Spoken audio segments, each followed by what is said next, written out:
দীপমণি শিক্ষা ব্যবস্থাকে বলা হয় যে হাঁসের মতো নাচা একটা শিক্ষা ব্যবস্থা। এর আগের শিক্ষামন্ত্রী কে ছিল? নুরুল ইসলাম নাহিদ। নুরুল ইসলাম নাহিদের শিক্ষামন্ত্রী ছিল বাংলাদেশের প্রশ্ন ফাঁসের বাংলাদেশ। অস্থিরতা বলতে কি সময়টা আমরা কাটাচ্ছি? আগে এক সময় ছাত্রলীগের সন্ত্রাসী দ্বারা শিক্ষার্থীরা লাঞ্ছিত হতো, গরম গেস্টমে নির্যাতিত হতো, নিষ্পেষিত হতো, সেই চিত্র বর্তমান বাংলাদেশে নাই, কোনো বিশ্ববিদ্যালয় ক্যাম্পাসে সেটা নাই। এখন যেটা হচ্ছে, আপনি যেটাকেই আপনি মিন করেছেন, 7 কলেজকে বিশেষ করে বা তিতুমির কলেজ, এখানে 7 কলেজ কিন্তু 7টি বিশ্ববিদ্যালয় চাচ্ছে না। আর প্রথম কথা হচ্ছে এই প্রত্যেকটা কলেজ কিন্তু ঢাকার ঐতিহ্যবাহী 7টি কলেজ, এবং তারা যারা ভর্তি হয়েছে, এখন আমি যদি বলি আমি কিন্তু পড়াশোনা করছি ঢাকা কলেজে, আমি কিন্তু ঢাকা কলেজের শিক্ষার্থী হিসাবে ঢাকা কলেজের নাম দেখেই ভর্তি হয়েছে, এখানে অ্যাডমিশন দিয়ে সেখানে ভর্তি হয়েছি। এখন আমাদের ওখানে একটা বিষয় আছে যে 7 কলেজে প্রায় 1.5 লাখের অধিক শিক্ষার্থী, এখানে হঠাৎ করে বাণিজ্যিক উদ্দেশ্যে, ব্যবসা করার উদ্দেশ্যে ঢাকা বিশ্ববিদ্যালয়ের উপর চাপাই দেওয়া হয়েছে।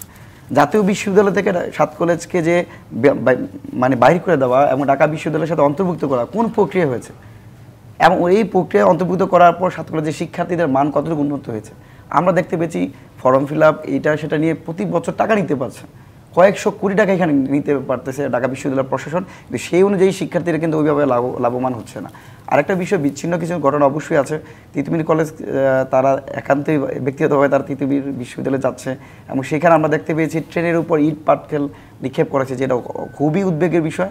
এবং পরবর্তীতে আমরা দেখতে পেয়েছি সেই আন্দোলনকে কেন্দ্র করে প্রায় 17 জন ছাত্রলীগ বা নিষিদ্ধ ঘোষিত সংগঠন ছাত্রলীগের 17 জন শিক্ষার্থীকে আমরা সেখানে দেখতে পেয়েছি।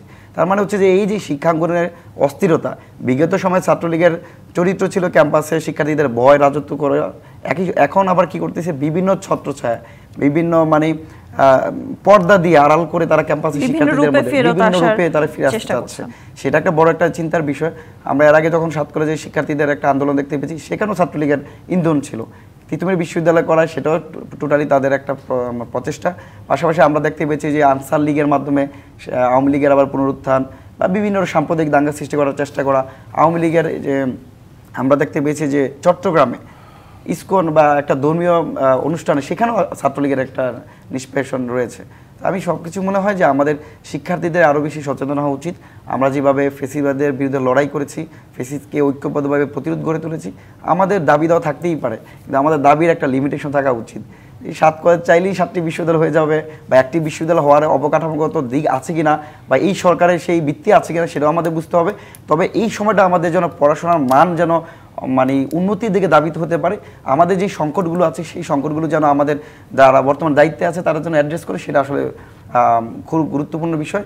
আমি সমস্যার কথা বলছি, কিন্তু আপনি দেখতেছেন না, তখনই কিন্তু এখানে বিভিন্ন জায়গায় এজেন্ডা আসে, তারা বাস্তবায়ন করার চেষ্টা করে। আমি মনে করি অন্তর্বর্তীকালীন সরকারের অন্যতম গুরুত্বপূর্ণ একটা দায়িত্ব উচিত শিক্ষা ব্যবস্থা নিয়ে কাজ করা, যেটা খুবই উদ্বেগের বিষয় যে অনেকগুলো কমিশন আমরা দেখতে পেয়েছি, পুলিশ সংস্কার কমিশন, জনপ্রশাসন সংস্কার কমিশন, নির্বাচন সংস্কার কমিশন বা সংবিধান সংস্কার কমিশন। একটা রাষ্ট্রের গুরুত্বপূর্ণ যে বেসমেন্ট শিক্ষা সংস্কার কমিশন বা শিক্ষা নিয়ে কোনো কিছু আমরা দেখতে পাচ্ছি না। গবেষণা থেকে শুরু করে বিভিন্ন বিষয় তো নাই। আমরা কিন্তু এখনো প্রক্রিয়াধীন থাকলেও আমরা এটাকে প্রায়োরিটি বেস দেওয়া উচিত। দেখেন, আমরা বর্তমান শিক্ষা ব্যবস্থা যদি বলি, দীপমণি শিক্ষা ব্যবস্থাকে বলা হয় যে হাঁসের মতো নাচা একটা শিক্ষা ব্যবস্থা। এর আগের শিক্ষামন্ত্রী কে ছিল? নুরুল ইসলাম নাহিদ। নুরুল ইসলাম নাহিদের শিক্ষামন্ত্রী ছিল বাংলাদেশের প্রশ্ন ফাঁসের বাংলাদেশ। সুতরাং এই যে গত 2-3টা টার্ম 15 বছরের শিক্ষা ব্যবস্থা যে বেহাল অবস্থা, এখান থেকে যদি আমি ভালো টার্ন ওভার করতে না পারি, বাংলাদেশ থাকবে না। বর্তমানে যারা পড়াশোনা করছে কিসের ভিত্তিতে পড়াশোনা করছে?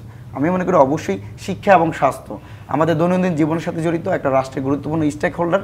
এইসব বিষয়ে বর্তমান সরকার আরো বেশি গুরুত্ব দেওয়া উচিত।